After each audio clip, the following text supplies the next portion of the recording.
Hi, I'm Ryan Szymanski, curator for Battleship New Jersey Museum and Memorial. And today we've got a video about Killboards. I'm really excited. I've got a couple of friends who are active duty in the Navy, and one of my very good friends who's based out of San Diego right now was able to send me a picture he took when he visited USS Stockdale. He's not assigned to any specific ship, and he's able to move around to various ships, but he sent me this picture of Stockdale's Killboard. And it was just really exciting to see this. Stockdale is one of several U.S. Navy warships that has operated near the Bab el-Mandab and over in the Red Sea area, and has been fighting Houthi drone and missile attacks that have been targeting international shipping and also occasionally warships. And so Stockdale is one of the ships that has successfully downed multiple attacks without being damaged herself. And that led to her crew painting a Killboard back on the side of the ship. And honestly, I'm sure Killboards never really went away, but the US Navy hasn't really fought any wars in a long time. And so most of the active ships nowadays haven't had reason to have a Killboard.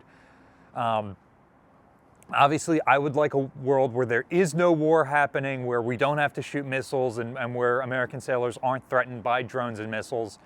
But it's really great to see that the Navy is getting practice in warfighting again. And this ship was able to successfully defend herself without any casualties, without any missiles leaking through to hit any of the other ships she was operating with.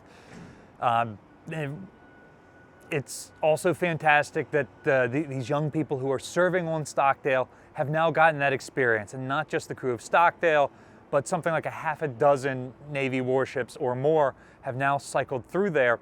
And so there's this generation of sailors, some of which are going to remain in the Navy and continue to spread that knowledge and that information to younger sailors over the next couple of years. So it is good from a warfighting capability that periodically, generationally, there is active combat like this going on. As a World War II historian, though, it feels very much like a callback to that World War II time period. I'm not familiar with earlier ships having anything like Killboards painted on the side. You don't see USS Monitor with a bunch of Confederate shore batteries and an ironclad painted on the side of its gun turret. You don't see World War I era four-stack destroyers with U-boats painted on the sides of their superstructures. I can't say for certain that it didn't happen. I'm just not as familiar with it. But by World War II, you absolutely start to see this.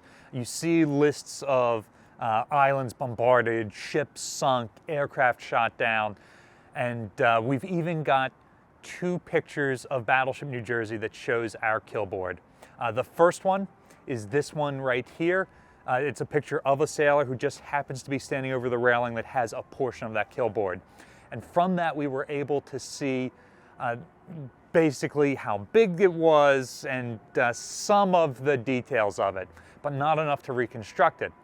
However, we have this second picture, which is from the ship's June of 1945 Puget Sound refit. And during this, they paint the superstructure from navy blue to haze gray. However, they paint around the Killboard, and so you can see this tic-tac-toe pattern on the side of the superstructure. And those pictures are such gorgeous high resolution that you can dial right in there. And between knowing the size and what was actually depicted by the Killboard, and then seeing the grid pattern left over from that dark blue paint, the Black Dragon Measure 21 camouflage scheme, we're now able to count out exactly how many kills are claimed by the ship.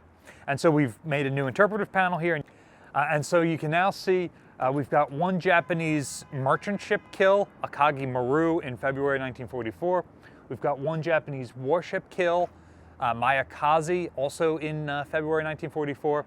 And we've got 20 aircraft kills that the ship is credited with.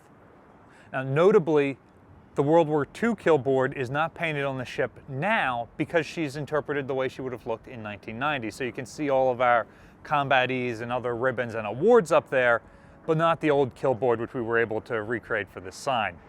If you go and visit any of the World War II era warships that are still in that configuration, ships like North Carolina come to mind immediately, and then other ships like Lexington have recreated the World War II Killboards, even though they're not in that configuration anymore. And you can see that they've got claims very similar to us, or they've got claims like Lexington, where it's the ship's own claims, plus each of the air groups that are assigned to the ship's claims that they made while assigned to the ship. I just think that Killboards are a really important part of naval history and interpreting these ships, and it's really great to see that modern ships are bringing that tradition back. And while New Jersey doesn't have one, 2 Iowa-class battleships are interpreted with their Killboards. If you get the chance to check out Missouri or Wisconsin, they both have Killboards for their Gulf War action. What do you think is the neatest thing to see painted on a Killboard? Is it a drone? Is it a mine like Missouri has? Is it a pot leaf like Coast Guard cutters like Taney have on the side of their superstructure? Let us know in the comment section down below.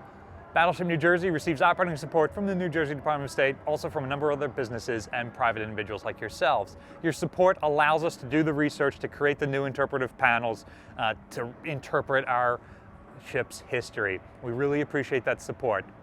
There's a link in the description if you'd like to donate to support the museum and our ongoing restoration efforts. You can also support us by liking, sharing, and subscribing so more people find out about the museum and our channel. Thanks for watching.